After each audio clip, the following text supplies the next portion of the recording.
Continuamos en La Venganza Será Terrible. Estamos hoy en la versión sin público presente, pero atención que el jueves estaremos en Buenos Aires recibiendo al público en el Caras y Caretas a las 8 de la noche en la calle Venezuela 330. Y el viernes Bahía Blanca en el Teatro Municipal. Guarda. Sí, señores, Teatro Municipal. Las entradas están en boletería. Hablaremos esta noche de Héctor Berlioz, que fue el primer compositor importante en la historia de la música que no se destacó por su condición de prodigio, de niño dotado, ¿no? Nunca aprendió a tocar bien ni un solo instrumento. A lo sumo conseguía arrancar algunos acordes a la guitarra o entonar unas pocas notas con la flauta, en fin. No se sabe mucho acerca de la niñez de Berlioz, que vivía en Saint-André, en Isère, donde nació el 11 de diciembre de 1803, por eso es el Día del Tango. Pero es evidente que recibió una educación musical bastante precaria. Su padre era un médico, trató de educar bien al niño, pero en el campo de la música no podía ayudarlo mucho, ¿no? Recibió algunas lecciones de clarinete, pero eso fue más o menos todo. El padre en realidad quería que el hijo fuera médico. Contaba, sin embargo, Berlioz con un factor que lo favorecía y era la inteligencia y el genio. Si bien carecía de oficio, su imaginación podía convertir esa ventaja, o mejor dicho, ese defecto, en una ventaja. De manera que se convirtió en el primer romántico francés y en el primer exponente auténtico de lo que Europa denominaría después la música del futuro. Y no solo fue el primer romántico francés auténtico, sino también el primero de los románticos de la música del mundo entero, porque fue incluso anterior, en pocos años, a Chopin o a Schumann. Era un revolucionario natural y el primero de los vanguardistas conscientes. Él sabía que estaba inaugurando nuevos caminos. Tenía una tarjeta de vanguardista. Aportaba a la caja de vanguardistas. Y era naturalmente un hombre original en todos los aspectos.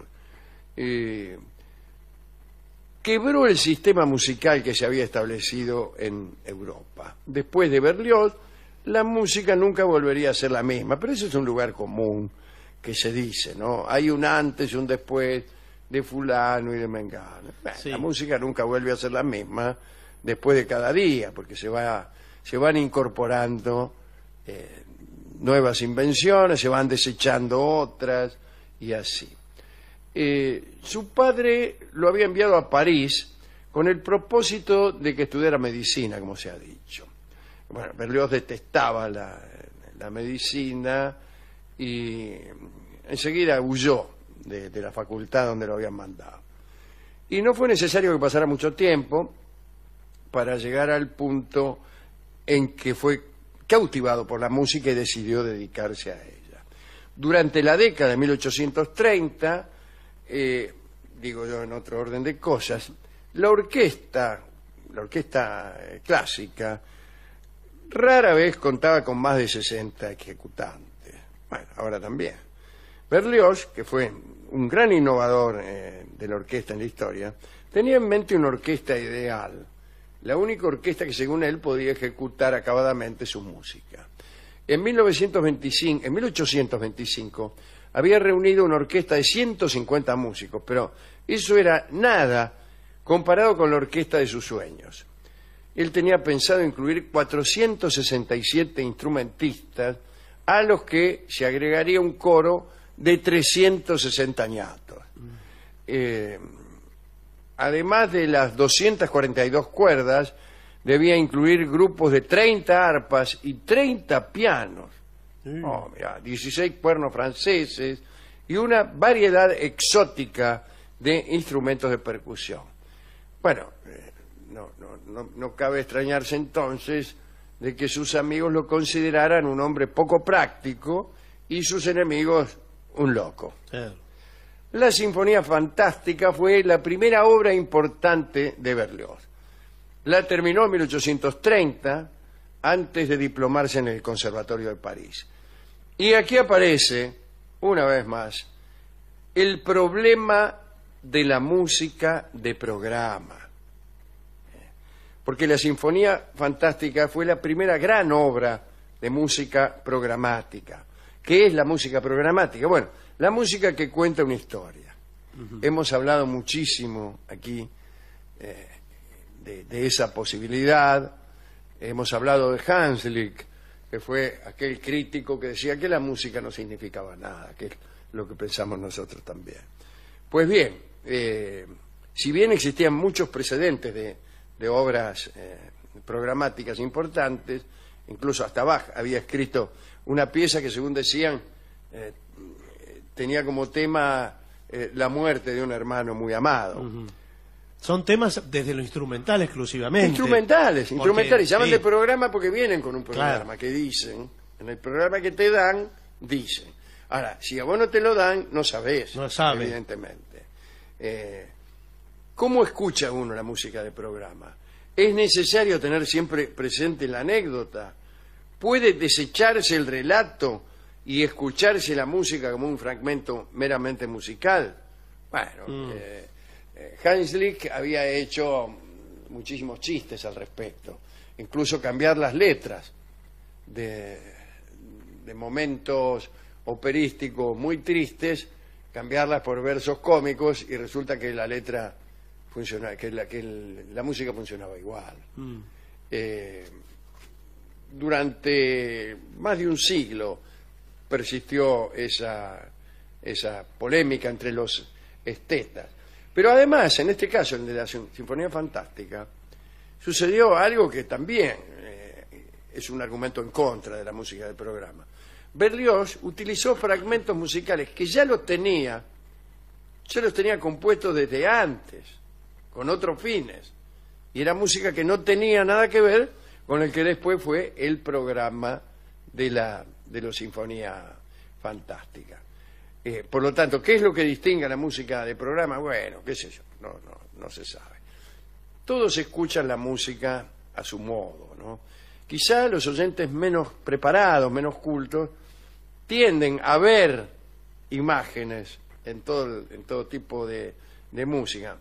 Por ahí el profesional escucha de distinto modo, se concentra más en las formas, en las líneas, en el contorno, y con bastante frecuencia ignora todo lo que significa un programa, sea cual fuere el tipo de música. Lo que pasa a veces también desde la apreciación musical, veo los que enseñan apreciación musical a quienes no son músicos, se insiste mucho en esto. Insisten mucho en esa. Sí, que y ahora los violines le responden. Fíjense, parecen las olas del mar. Sí, eso. Bueno, qué sé yo. Yo no sé si está bueno eso. Y la guerra. Y la guerra. Y ella y ahí tienen los timbales, sí, y bum, bum, bum, es el ejército ruso que avanza sobre Polonia. Bueno, qué sé yo. Pero en la Sinfonía Fantástica parece que Berlioz expresó sus fantasías de amor, y el factor que las desencadenó fue su relación con la actriz irlandesa Harriet Smithson. Estaba enamorado, pero de un modo absolutamente patológico.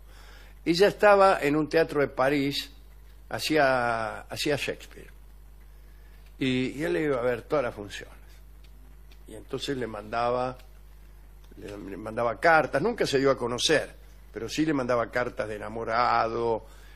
Lloraba en presencia de sus amigos, desaparecía en los campos que se extendían alrededor de París, y sus amigos lo tenían que ir a buscar porque pensaban que se iba a suicidar, etcétera, etcétera. Berlioz escribía acerca de su angustia, su interminable e inextinguible pasión, su cuerpo estremecido de dolor, etcétera, etcétera, etcétera. Y así nació el programa de la Sinfonía Fantástica, que es la historia de un enamorado que va pasando por distintos lugares que le permiten a Berlioz sacar los instrumentos, ¿no? hay un pastor que toca una flauta, otro que le contesta, hay una marcha hacia el cadalso, hay un vals, hay un leitmotiv que es el motivo de la amada, etcétera, etcétera, etcétera. Ahora bien, esta chica, Harriet, no le daba mucha bolilla, pero en realidad ni siquiera lo conocía. No habían llegado a encontrarse. Solamente recibía sus cartas y estas cartas la asustaban mortalmente. Pensaba que el tipo estaba loco y no quería verlo, ¿no? Y Berlioz iba todos los días. Parece que cierta vez la vio en escena en brazos de un actor que hacía el papel de su amante y pegó un grito y salió corriendo del teatro. De todo esto surgió la Sinfonía Fantástica y la estrenó en 1830 y yo creo que el día del estreno se conocieron. El día del estreno se conocieron con esta chica y contrariamente a lo que suele ocurrir, después de 6 años de asedio, Berlioz se casó con ella. En el intervalo hubo algunos episodios interesantes, por ejemplo, él se enamoró de María Mocche, que creo que era una pianista, ¿no? Creo que había ido a Roma, Berlioz, y por un momento se olvidó de Harriet y su nuevo amor fue esta chica, María Mocche, que era una pianista muy talentosa. Pero se enteró de que María se había casado nada menos que con Monsieur Pleguiel, el fabricante de pianos.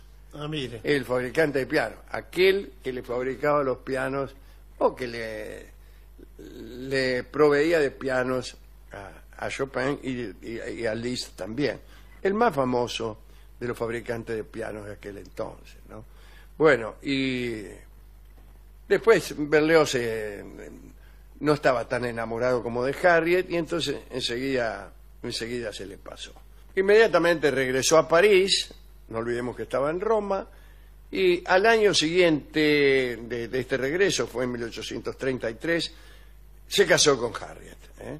Ahora, lamento decir que según se vio después, la mina era una arpía, le hizo la vida imposible, finalmente se convirtió en alcohólica, los dos peleaban como perro y gato, entre disputa y disputa, Berlioz se zambullía en la vida musical europea y muy pronto se convirtió en el líder de la vanguardia, ¿no? Era una serie muy original de partituras, Haroldo en Italia, el Requiem, Romeo y Julieta, la condenación de Fausto, etcétera, etcétera. Esas son las obras principales. También hay producciones corales, canciones, material de toda clase. Este que habla nunca ha sido muy entusiasta de Berlioz, pero evidentemente era un hombre de gran talento, ¿no? Pero siempre vivió con continuas dificultades hogareñas, así que se consiguió un amante, era una cantante de segunda clase llamada Marie Rocío, y bueno, después Harriet murió en 1854 y él se casó con su amante, Marie Rocío. También tuvo problemas con sus colegas, con el público francés. Los músicos de la antigua escuela se oponían a las innovaciones de Berlioz o las ignoraban. Había un director, Habeneck, con quien tenía toda clase de peleas, ¿no? Uno que le dirigía los estrenos y cometía a veces errores históricos. Y algunos han dicho que Habeneck saboteaba. Lo hacía a propósito. Lo hacía a propósito. Hay un estreno de una obra que le habían encargado a Berlioz, que era el Requiem. El Requiem se lo habían encargado como homenaje a los caídos en la Revolución de 1830. Y se estrenó con la dirección de Habeneck. Y bueno, no podía hacer mucho tampoco Berlioz porque era oficial todo y todo lo manejaban los tipos que le habían hecho el encargo, así que a Habeneck se lo habían encajado. Y Berlioz habla Berlioz ahora, dice: yo supervisaba el grupo de tímpanos detrás de Habeneck, a los que él no podía ver. Cuando llegó el momento en que los instrumentos debían unirse al tumulto general, Habeneck bajó su batuta y, después de extraer calmosamente una cajita de rapé, procedió a sacar una pulgarada. Sacó un poco de rapé de la caja, ¿no? Dice Berlioz: yo había estado vigilándolo y en un relámpago giré sobre mis talones, me puse delante de él, delante del director de Habeneck, y alargando el brazo marqué los 4 grandes compases del nuevo tiempo, ¿no? Las bandas me siguieron, dice, y todo estuvo en orden. Cuando, con las últimas palabras del coro, Habeneck advirtió que estaba salvado, dijo: Dios mío, si usted no interviene estábamos perdidos. Lo sé, contesté. Eso es lo que cuenta, claro, Berlioz. Lo que cuenta Berlioz, ¿no? Hay algunos historiadores, como Ernest Newman, que dudan de que el incidente se haya sucedido, pero se equivocan, porque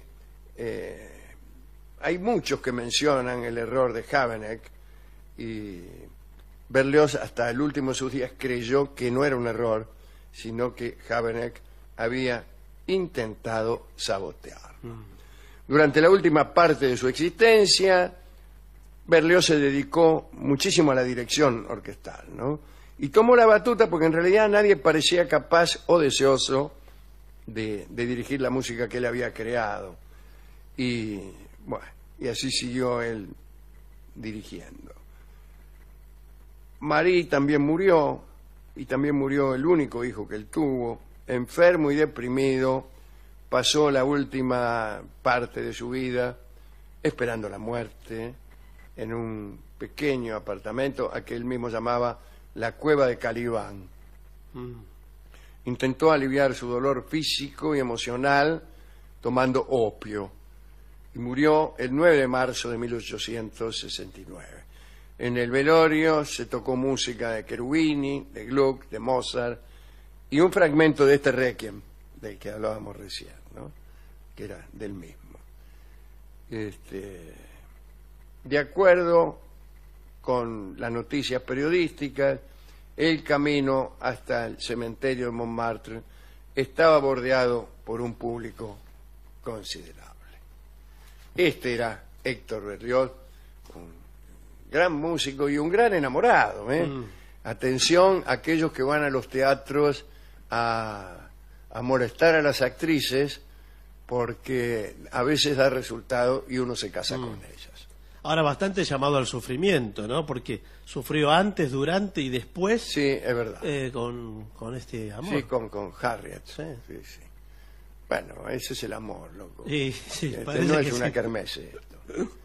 Por eso yo creo que hay que hacerle caso a nuestro discotecario, que cree que es preferible que uno se ahorre los sufrimientos del amor, del matrimonio y aún del noviazgo. Pero no puede vivir así, Y señor. bueno, vamos a escuchar entonces, como un consejo tardío hacia Héctor Berlioz, la canción que va a cantar Miguel de Molina y que se llama Compuesto y sin novio.